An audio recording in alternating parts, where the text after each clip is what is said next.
Garden from xkai.com. Hi, how are you? The reason why I'm doing this video is, we can't help what's happening around the world, but we at our company, we never complain, because we just got to move on with life.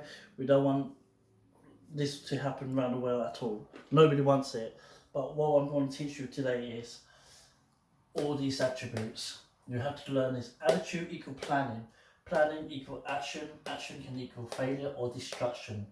But we are successful. That's what I want to tell you. And every single one of them is a different way of, you can be internal, external and mechanic. After attitude is belief system. Who do you believe in?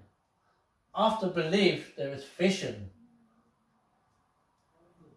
And after vision, you guessed it, is purpose.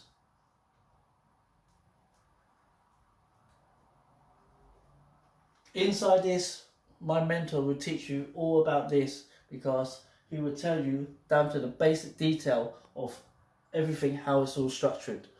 And also in our business we teach is traffic generation, list building, communication, copywriting, conversion mastery. Tribe building is a very, very big one. We all need to do that because it's called hub building.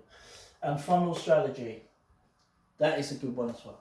But also we're doing books. I recommend everybody to read more to get more knowledgeable. And then webinar. And then we're doing branding. Because at the moment, branding is very big at the moment. And also what I recommend you do, I am reading this one, Influence by Robert B. Cialdini. Okay, so I recommend you click the link on or follow the link to get more advice. Okay, thank you.